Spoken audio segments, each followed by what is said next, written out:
Beneath the dazzling lights and opulent decor of modern casinos, a silent war unfolds at every gaming table. This is no longer a duel between gamblers and Lady Luck, but a battle between the human mind and a precise, cold, and pre-programmed supercomputer designed to deceive.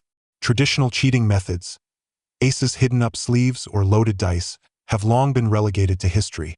Today's casinos, especially the grand, self-proclaimed bastions of fairness, employ a far more sophisticated and nearly undetectable method of deception: data manipulation. Their ultimate weapon is the seemingly authoritative, impartial electronic display screen hovering above every table. The scam is ingeniously designed, exploiting a fundamental human weakness. When confronted with a machine that appears flawless, people are more likely to doubt their own eyes and memory than the machine's integrity. The casino environment itself is a massive psychological manipulation machine. The air is infused with specially crafted scents to soothe nerves. The ceilings lack windows or clocks to blur the sense of time, and a ceaseless soundtrack of music and jackpot bells fills the ears, all engineered to erode a gambler's rationality, immersing them in a reality controlled by the casino. At the heart of this controlled reality is the electronic display screen, the ultimate arbiter. The first stage of the scam is subtle misdirection. For many Baccarat players who rely on analyzing road maps, charts recording past game outcomes, to predict future trends, the data on the display screen is their gospel. Casinos exploit this dependency. Their systems, at critical moments, make minute yet profoundly impactful adjustments to the data shown. For instance, in a game, the physical card dealt might be a 4 of hearts, but the screen might flash a 9 of diamonds for a fraction of a second before correcting back to the 4 of hearts. This happens so quickly it's nearly imperceptible to the naked eye, and for gamblers engrossed in the game, it's just a meaningless flicker. However, the casino's back-end servers log that erroneous 9 of diamonds. When thousands of hands are aggregated, these deliberately inserted noise data points thoroughly corrupt the statistical model of the entire shoe. Players who rely on algorithms or historical data for analysis base their bets on this tainted information, forming entirely false probability expectations. They believe they've grasped the game's rhythm, unaware they're analyzing a false narrative crafted by the casino. Every dollar they lose is like applause for this perfect deception. When subtle manipulation isn't enough to satisfy the casino's appetite, or when a gambler's luck threatens their profits, the scam escalates to its second stage: bold, direct reality distortion.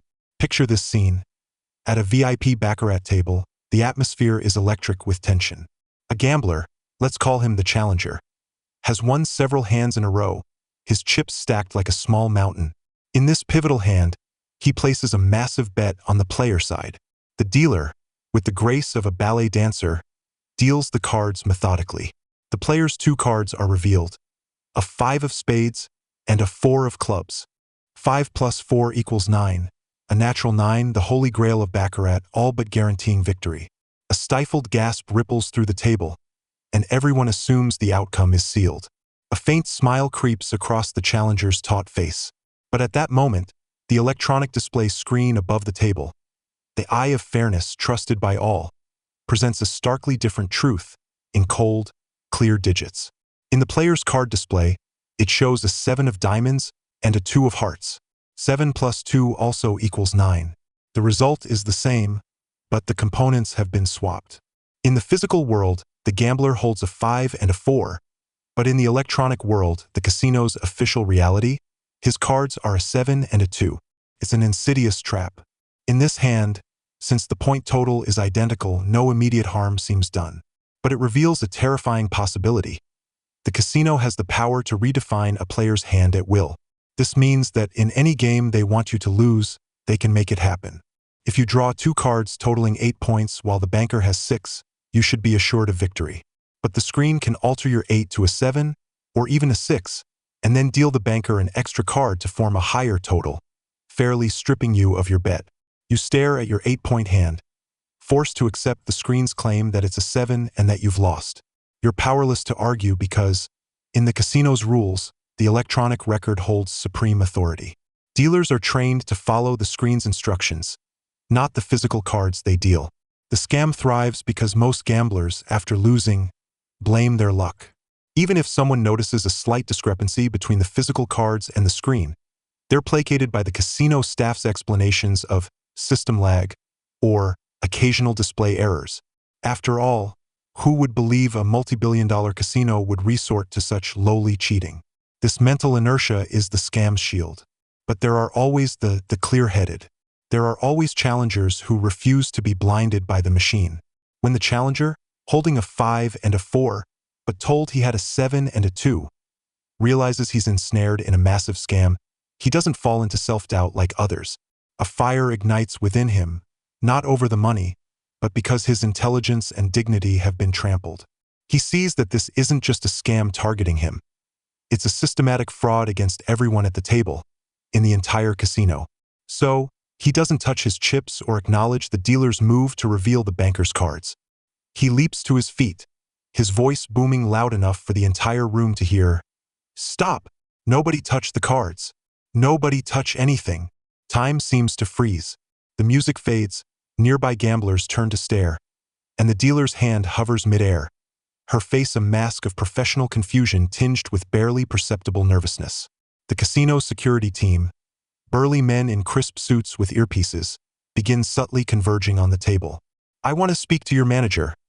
The challenger's voice is firm and resonant as he points at the screen still displaying 7 and 2, then at the unmistakable 5 and 4 on the table. Soon, a woman in a sharply tailored black dress, exuding icy competence, strides through the crowd on high heels. She's Isabella, the casino's duty manager. Her face bears a professional smile, but her eyes are devoid of warmth, a defensive mechanism honed from dealing with countless distraught gamblers. "Good evening, sir. How may I assist you? If you have any concerns about the game, we can review the surveillance footage," she says, her tone polite but distant, as if handling a routine customer complaint. "Concerns?" The challenger scoffs. "I don't have concerns. I have evidence. I've caught you cheating." His words detonate like a bomb in the hushed VIP area. The crowd stirs, all eyes fixed on Isabella and the audacious challenger. Cheating is the gravest accusation in a casino. If proven, it would devastate their reputation. Isabella's smile doesn't waver, but her eyes sharpen like blades. She glances at the table, her gaze flickering between the physical cards and the screen for less than a second. She knows exactly what's happening. This system is the casino's deepest secret, and she's one of its guardians. Her job isn't to uncover the truth, but to bury it. Far from showing panic, she responds with a near-mocking tone. "Oh, really? Cheating?" She theatrically inspects the cards, then counters with absurd logic. "How could I lose to a natural 9? Your cards? 5 plus 4. That's 9, isn't it?" Her words are a trap, deftly shifting the focus from data tampering to the reasonableness of the outcome. She implies that since it's still a 9, and the banker would lose anyway, what's there to complain about? You haven't lost money over this minor display issue. But the challenger doesn't take the bait. He catches the flaw in her words and the condescending attitude that paints him as a raving fool. "Don't change the subject." His voice grows sterner. "It's not about the points. It's about the truth. My system. My eyes. Tell me these cards on the table are a 5 and a 4. But your system, that damned display, says it's a 7 and a 2. It's fabricating data to mislead my judgment. If it can turn a 5 and 4 into a 7 and 2 today, tomorrow it could turn my 9 into a 0. This whole system is a lie, designed to make us lose everything." His words are forceful, logical, and strike at the heart of the scam. He's no longer fighting just for this hand. He's speaking for every gambler who might be deceived by this system. Whispers ripple through the crowd. Some recall their own unlucky hands, their eyes betraying newfound doubt. Once trust cracks, it's hard to mend. Isabella realizes the situation is spiraling out of control. She can't rely on soft tactics anymore. The casino's authority must cut through the chaos. Her smile vanishes, replaced by unmasked coldness and disdain. "Sir, you are severely disrupting our operations and slandering our reputation without evidence. You're making a scene." She signals the approaching security team with a glance. "Escort him out. Cash out his chips and blacklist him. Stardust Palace doesn't welcome sore losers." "Escort me out?" The challenger laughs incredulously. "Because I exposed your scam? We have no scam, only a rigorously certified, multi-million-dollar fair gaming system, and one drunk or delusional guest ranting nonsense. Isabella retorts with contempt. Now, pack your things and get out of my casino. The security team closes in, their presence like a wall of intimidation. The challenger knows he can't win against the casino's muscle, but he doesn't back down. Before being dragged away, he summons every ounce of strength, addressing Isabella and the entire room one last time. Fine, I'll leave, but the truth is right here. He points at the table, his voice hoarse with anger. You don't have a 7 and a 2. I have a 5 and a 4. His gaze sweeps the crowd, urging them to wake up. Look closely. The real cards are on this table. It's a 5 and a 4. But that damn screen says I have a 7 and a 2. You decide who's lying. With that, he's forcibly escorted out. The table is cleared, the dealer switches to a new shoe, and everything seems to return to normal. The music plays on, drinks flow freely, and the games continue. Isabella's impeccable smile returns, soothing the rattled guests. But something has changed forever. The challenger's words, like seeds, take root in the minds of many onlookers. They begin to glance suspiciously at the once trusted electronic displays, quietly noting physical cards and comparing them to the screens. The evicted challenger doesn't give up. Standing outside Stardust Palace under its hypocritical neon glow, feeling the chill of the night air, his inner fire burns brighter. He knows he can't take on this colossal empire alone. He has no video, no physical proof, just a memory the casino can easily dismiss as a hallucination. But he has a sharper weapon, a mind that sees through the system's flaws and a heart that refuses to yield. To expose this scam, he needs more evidence, more victims, and the source of this fraudulent system. He's no longer just a gambler. He's an investigator, a whistleblower determined to shine a light on the darkness. His first step is to leverage his tech savvy, anonymously posting his experience on gambling forums and social media groups. He avoids inflammatory rhetoric, instead using a calm, factual tone to describe the discrepancy between physical cards and electronic data, urging others to watch for similar issues at their casinos. At first, his posts are met with mockery and dismissal. Many call him a sore loser. But among thousands of responses, faint but significant voices emerge. I saw something like that at Atlantic City's Diamond Eternal. I had an ace and an 8, a 9, but the screen showed an ace and a 7, making it an 8. The banker drew a card, got an 8-2, and it was called a tie. I lost a huge win. I thought I was seeing things. Toronto's Maple Casino is definitely shady. Their roulette table's electronic history didn't match my phone records. Several times, the screen added or removed numbers that never came up. I know about this system. A friend who worked tech maintenance at a South American casino told me they use an Israeli-developed risk management system. It monitors each table's payout rate in real time. When a gambler wins too much or the table's payouts exceed the warning threshold, the system steps in with data optimization, what we call cheating. Clues pour in from around the world. The challenger realizes this isn't just Stardust Palace's doing. It's a global, industrialized fraud network. These glittering casinos are merely the network's endpoints. The true evil lies with the tech companies behind the scenes, developing and selling these deceitful systems. He shifts his focus to these companies. By analyzing victims' accounts, he notices striking similarities in the electronic systems and software interfaces of problematic casinos. They likely share a single supplier.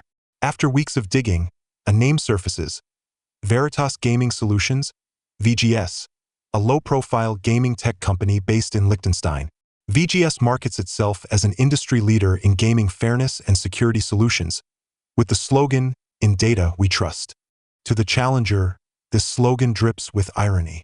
This company, by exploiting trust in data, orchestrates an unprecedented scam. His investigation enters a perilous phase. He tries contacting former VGS employees, hoping to find a whistleblower. It's a grueling task. VGS's non-disclosure agreements are ironclad, and ex-employees are closely monitored. Dozens of emails go unanswered. Just as he's about to give up, a cryptic reply arrives from an encrypted email. "I know what you're investigating. They're not tampering with data. They're creating a parallel reality. Be careful. They see everything." The sender, calling themselves Prometheus, is a former VGS system architect who left due to a crisis of conscience. Over the next few weeks, through highly encrypted communication, Prometheus unveils the terrifying scope of the system. Codenamed Oracle, it's far more complex and intelligent than the Challenger imagined. The system's core isn't mere number tampering but AI-driven prediction and intervention. First, every table is equipped with imperceptible high-speed scanners in the shuffler's or dealer's shoe, meaning Oracle knows the exact order of all 8 decks, standard for Baccarat, before they're used. Second, cameras above the tables use facial recognition and behavioral analysis to build real-time psychological profiles of each gambler, tracking betting habits, emotional fluctuations, via micro-expressions, focus levels, and even financial status, estimated from chip stacks and bet sizes.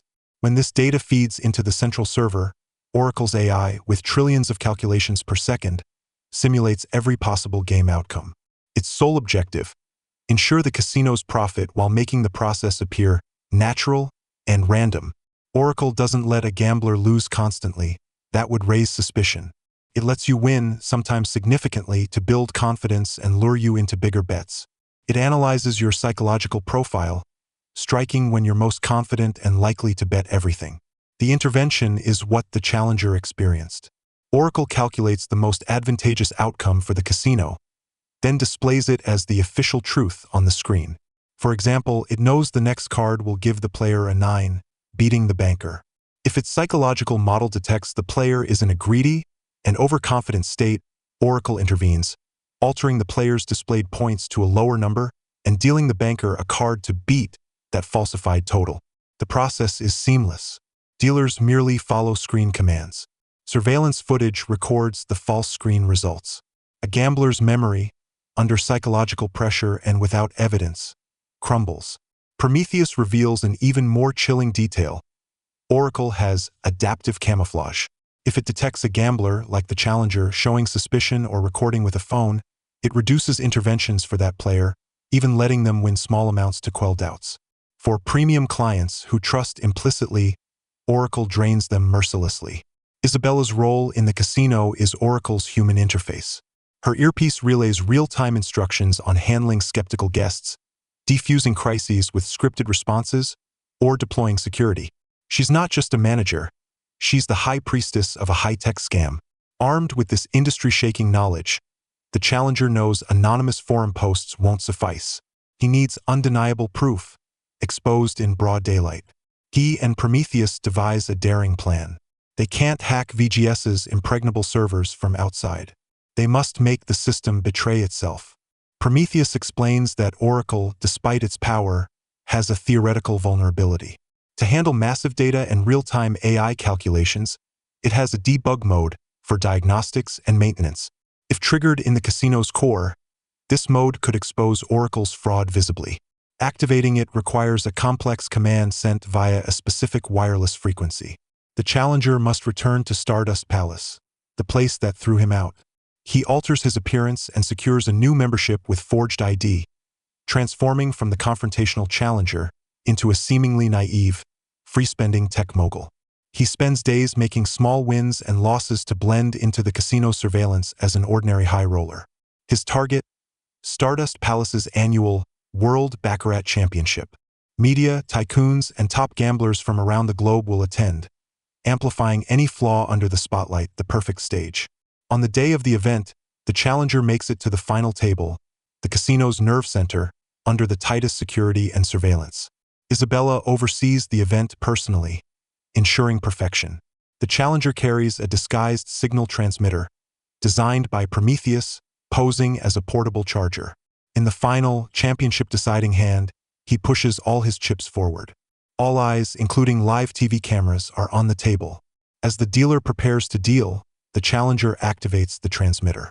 An invisible signal pierces the casino's shielding, hitting Oracle's backdoor. Instantly, every screen tied to Oracle glitches. The massive display above the final table, showing player names and chip counts, fractures into countless scrolling green code windows. Baccarat tables, roulette wheels, slot machines, thousands of screens shed their disguises, revealing the system's sinister backend. The screens flood with incomprehensible data, But certain keywords shock everyone. These codes are the devil's confession. They show the system flagging high-win players, initiating interventions, scanning physical cards, and requesting false numerical displays to maintain the casino's edge. Isabella's face drains of color as she stares at the screens, frantically calling tech support via her earpiece. But it's too late. Live TV cameras broadcast the scene globally. The audience and reporters, initially confused, erupt in uproar. They may not understand all the code, but words like intervention and modification are clear. The scam's core is ripped open for the world to see.